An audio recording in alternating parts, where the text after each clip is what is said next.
18 अक्टूबर 2025 को देवगुरु बृहस्पति का उच्चगत राशि में प्रवेश करना अनेक प्रकार से व्यक्तियों के जीवन में एक शुभ अवसर आएगा,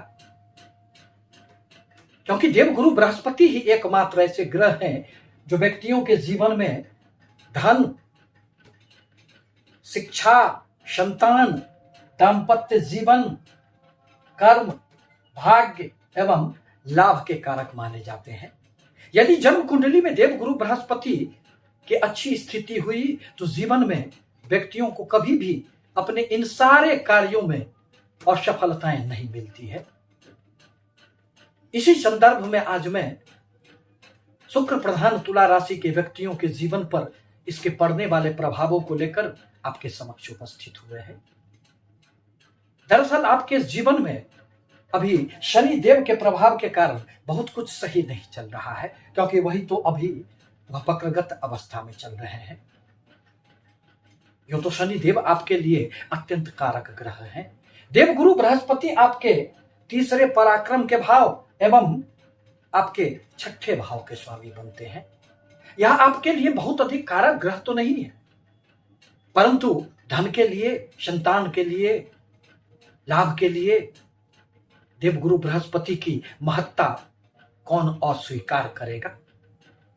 यही देवगुरु बृहस्पति अब आपके भाग्य स्थान को छोड़कर आपके कर्म क्षेत्र में 18 अक्टूबर को प्रवेश करेंगे और वहां वह लगभग 50 दिनों तक रहने वाले हैं।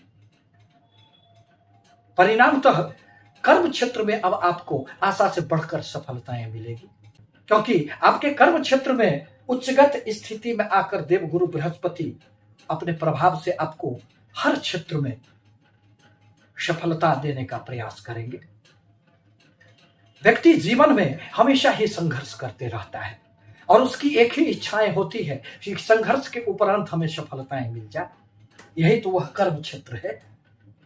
अतः आपके कर्म क्षेत्र में देवगुरु बृहस्पति के आ जाने से, इनके अत्यधिक बलवान अवस्था में आ जाने से आपके कर्म क्षेत्र में खूब उन्नति होंगे।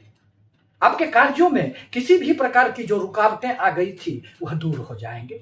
नौकरी में प्रमोशन होंगे, इंक्रीमेंट का भी लाभ मिलेगा। यदि आपके मन में कभी यह बातें उभर कर आ रही थी कि कार्य करने के उपरांत भी हमको सफलताएं उस स्तर की नहीं मिल पा रही है जितना हम कार्य करते हैं, तो यह अब बीते दिनों की बातें हो जाएंगी।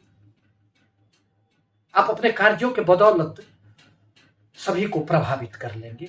समाज में यश, प्रतिष्ठा, मान सम्मान की भी प्राप्ति होगी। आप अपने पराक्रम के बदौलत अपने कर्म क्षेत्र को आगे बढ़ाने का प्रयास करेंगे।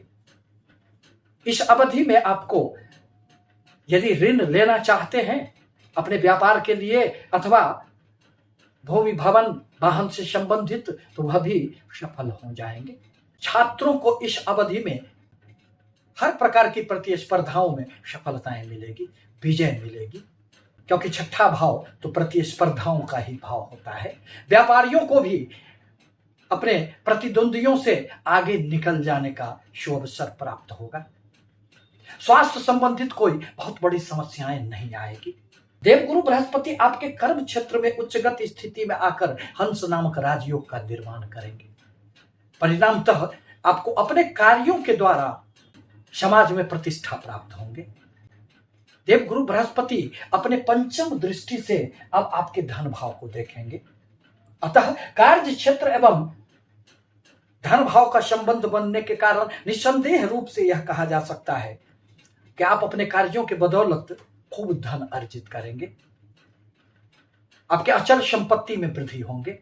परिवार में कुछ मांगलिक कार्य हो सकते हैं। परिवार में सब कुछ अच्छा होगा। परिवार में यदि किसी भी प्रकार की समस्याएं थी तो वह दूर हो जाएंगी। आपकी वाणी में एक गंभीरता आएगी। आप अपने ज्ञान के बदौलत व्यक्तियों को आकर्षित कर लेंगे। देवगुरु बृहस्पति की सप्तम दृष्टि अब आपके माता, भूमि, भवन स्थान, यह चतुर्थ स्थान पर पड़ेंगे।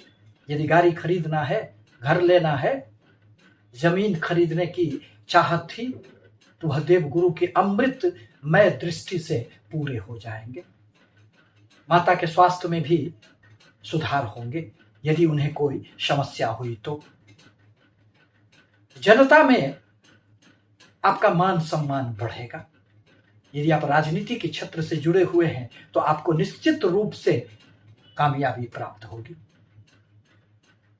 देवगुरु बृहस्पति की नवम दृष्टि अब आपके छठे स्थान पर पड़ेंगे।